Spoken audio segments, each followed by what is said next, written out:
Hello, നമ്മൾ നേരത്തെ കഴിഞ്ഞ വീഡിയോയിൽ ഡിജിറ്റൽ ഇമേജ് പ്രോസസ്സിങ്ങിനെ കുറിച്ച് പറഞ്ഞിട്ടുണ്ടായിരുന്നു. അതിൻ്റെ ഡിജിറ്റൽ ഇമേജ് റെപ്രസെൻറ്റേഷൻ പറഞ്ഞു.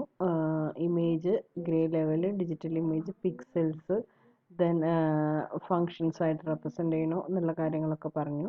ഇനി ഇവിടെ നോക്കാം, ഇതൊരു ഫോട്ടോ ആണ്. This is taken by 1972. Then ഈ ഫോട്ടോ എടുത്തിട്ടുള്ളത് 1972-ലാണ്.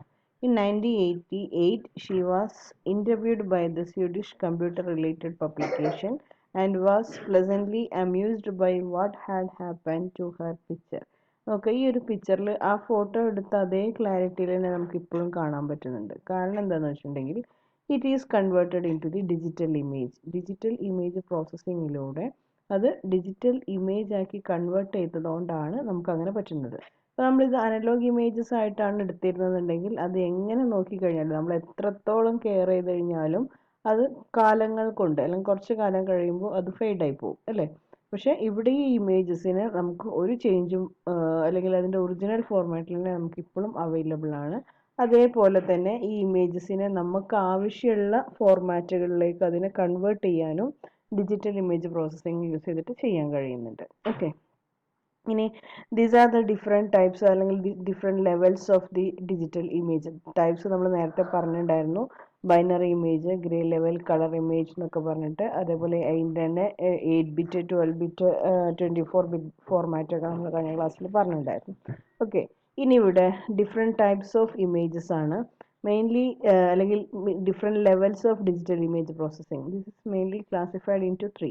മൂന്നായിട്ട് ക്ലാസിഫൈ ചെയ്തിട്ടുണ്ട്: low level, mid level and high level. Okay, then first of all the low level. Then ഇവിടെ എങ്ങനെയാണെന്ന് വെച്ചിട്ടുണ്ടെങ്കിൽ the IP2 reduce the noise. reduce the noise, അതായത് എറേഴ്സിനൊക്കെ avoid ചെയ്തുകൊണ്ടാണ് low level images വരാറ്. Then contrast enhancement, color contrast enhancement is represented in the low level, and image sharpening method is mainly done here. Sharpening means the zooming, അതേപോലെ തന്നെ filtering, ഇങ്ങനെയുള്ള കാര്യങ്ങളാണ് image ഷാർപ്പനിങ്ങിൽ വരുന്നത്. ഇത്രയും കാര്യങ്ങളാണ്, അല്ലെങ്കിൽ ഇമേജ് ഷാർപ്പനിങ് കാര്യങ്ങളാണ് ലോ ലെവൽ ഇമേജസിൽ വരുന്നത്.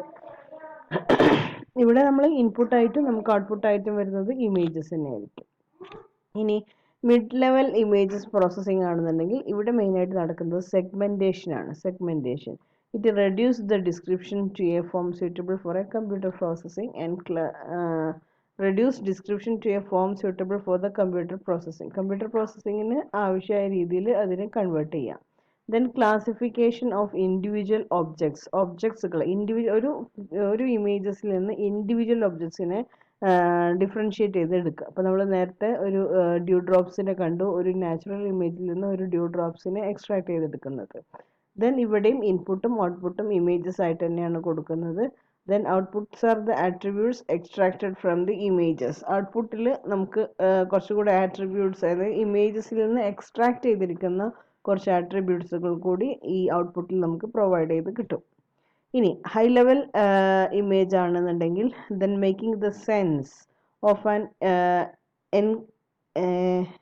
ensembles of the recognized objects. അതായത് ഇമേജ് റെക്കഗ്നീഷൻ എന്ന് പറയുന്ന പ്രോസസ്സാണ് ഇവിടെ നടക്കുന്നത്. ഇമേജ് റെക്കഗ്നീഷൻ, ഇപ്പോൾ നമ്മുടെ റെറ്റിന, ഫിംഗർ പ്രിൻ്റ് റെപ്രസെൻറ്റേഷൻ തുടങ്ങിയതൊക്കെ ബയോമെട്രിക് റെപ്രസെൻറ്റേഷൻസ് ഒക്കെ, അല്ലെങ്കിൽ ഇമേജ് സെൻസിങ് ആണ്. അതിൽ ആ ഒരു ഇമേജസിലൂടെ അത് ഒരു വോൾ ഒബ്ജക്റ്റിനെ സെൻസ് ചെയ്തെടുക്കുകയാണ്. അപ്പോൾ ഇതാണ് ഹൈ ലെവൽ ഇമേജസിൻ്റെ ഒരു പ്രത്യേകത. ദെൻ ഇവിടെയും ഇൻപുട്ടായിട്ടും ഔട്ട്പുട്ടായിട്ടും കൊടുക്കുന്നത് ഇമേജസ് തന്നെയാണ്. Outputs are the recognised parts. ഔട്ട്പുട്ടായിട്ട് നമുക്ക് കിട്ടുന്നത് റെക്കഗ്നൈസ് ചെയ്ത് നമ്മൾ എക്സ്ട്രാക്ട് ചെയ്തെടുത്ത ഇമേജസ് ആയിരിക്കും. ഇനി origins of the digital image processing. നമ്മൾ ഏതൊരു ഇത് പഠിക്കുമ്പോഴും അതിൻ്റെ ഹിസ്റ്ററി എന്നാണ് തുടങ്ങുന്നത്. First application newspaper industry, when pictures sent by submarine cables between the London and New York. London to ന്യൂയോർക്കിലേക്കുള്ള ഇമേജിൻ്റെ ട്രാൻസിഷന് വേണ്ടിയിട്ടാണ് ഫസ്റ്റായിട്ട് നമ്മൾ ഈ ഡിജിറ്റൽ ഇമേജ് പ്രോസസ്സിംഗ് യൂസ് ചെയ്തത്. Then it is begin at 1916 and early 1970s. 1960കളുടെ അവസാനത്തിലും 70s ആദ്യങ്ങളിലുമായിട്ടാണ് ഈ ഡിജിറ്റൽ ഇമേജ് IP ടെക്നിക്സ് ഒക്കെ നമ്മൾ യൂസ് ചെയ്യുന്നത്. ദെൻ ഈ സമയത്ത് തന്നെ ഇത് മെഡിക്കൽ ഫീൽഡിലേക്കും ആസ്ട്രോണമിയിലും ഒക്കെ യൂസ് ചെയ്യാൻ തുടങ്ങിയിട്ടുണ്ട്. Then IP applications in medicines, space program, archaeology, defense, machine perception, satellite, ഇതിലൊക്കെ ഇത് യൂസ് ചെയ്യുന്നുണ്ട്. ഇവിടെ ഒരു ഇമേജ് കാണിച്ചിട്ടുണ്ട്. A digital picture produced in 1921 from coded tape by a telegraph printer with a special type faces. ഇത് 1921 coded type use ചെയ്തിട്ട് telegraph printer വെച്ച് എടുത്ത ഒരു പിക്ചറാണ് ഈ കാണിച്ചിട്ടുള്ളത്. ഇനി different energy sources for the images. ഒരുപാട് എനർജി സോഴ്സസ് ഉണ്ട്. ഒരു ഇമേജസിനെ പ്രൊഡ്യൂസ് ചെയ്യാനുള്ള ഒരുപാട് എനർജി സോഴ്സസ് ഉണ്ട്. അത് ഗാമ റേസ് ആവാം, എക്സ്റേസ് ആവാം, അൾട്രാ വയലറ്റ് ആവാം, വിസിബിൾ ആവാം, ഇൻഫ്രാറെഡ് ആവാം, മൈക്രോവേവ്സ് ആവാം ആൻഡ് റേഡിയോ വേവ്സ്. ഇങ്ങനെ ഒരുപാട് ടൈപ്സ് ഓഫ് എനർജി സ്പെക്ട്രം ഉണ്ട്, അല്ലെങ്കിൽ electromagnetic spectrum arrange according to the energy per photons. അതായത് എനർജി, ഡിഫറെൻറ്റ് എനർജി സോഴ്സസ് ആണ്. ഇത് എനർജി ഏതൊക്കെ രീതിയിൽ നമുക്ക് എഫക്റ്റീവ് ആവുന്നു എന്നുള്ളത് നമുക്ക് പിന്നാലെ പറയാനുണ്ട്. ദെൻ അതിൻ്റെ കറസ്പോണ്ടിങ് ആയിട്ടുള്ള applications of digital image processing എന്തൊക്കെയാണ്? ഒന്ന്, gamma ray imaging is used in the nuclear medicines and astronomical ഒബ്സർവേഷന് വേണ്ടിയിട്ട് ഗാമ റേസ് നമ്മൾ യൂസ് ചെയ്യുന്നുണ്ട്. അതേപോലെ എക്സ്റേ ഇമേജസിങ്ങിന് വേണ്ടിയിട്ട് digital radiography, angiography, computerized axial tomography, ഇതൊക്കെ എക്സ്റേ ഇമേജിങ്ങിൽ യൂസ് ചെയ്യുന്നുണ്ട്. അൾട്രാവയലറ്റ് ബാൻഡ് ആണെങ്കിൽ industrial observation, biological imaging and astronomical ഒബ്സർവേഷനൊക്കെ വേണ്ടിയിട്ട് UV ബാൻഡിനെ നമ്മൾ യൂസ് ചെയ്യാറുണ്ട്. ഇൻഫ്രാറെഡ് ബാൻഡ് ആണെന്നുണ്ടെങ്കിൽ paper, currency, number plate, medicines, ഇതിലൊക്കെ ഇൻഫ്രാറെഡ് ബാൻഡ് യൂസ് ചെയ്യാറുണ്ട്. ദെൻ മൈക്രോവേവ് ആണെങ്കിൽ റഡാറിൽ, ദെൻ റേഡിയോ ബാൻഡ് ആണെങ്കിൽ മാഗ്നറ്റിക് റീസണിങ് ഇമേജിങ്, MRI സ്കാനിൽ, അതേപോലെ മിനറൽസ് ആൻഡ് ഓയിൽ എക്സ്പ്ലോഷനൊക്കെ യൂസ് ചെയ്യാറുണ്ട്. അൾട്രാസൗണ്ട് ഇമേജിംഗ് ആണെങ്കിൽ മെഡിസിൻ, ഒബ്സ്ട്രൈസ്റ്റിക്സ് എന്നുള്ള കേസിലും നമ്മൾ അൾട്രാസൗണ്ട് ഇമേജസിങ് യൂസ് ചെയ്യാറുണ്ട്. ഇതൊക്കെ അതിൽ കാണിച്ചിട്ടുള്ള കുറച്ച് എക്സാമ്പിൾസ് ആണ്. എക്സ്റേ ഇമേജസിങ് ആണ് ഇവിടെ കാണിച്ചിട്ടുള്ളത്.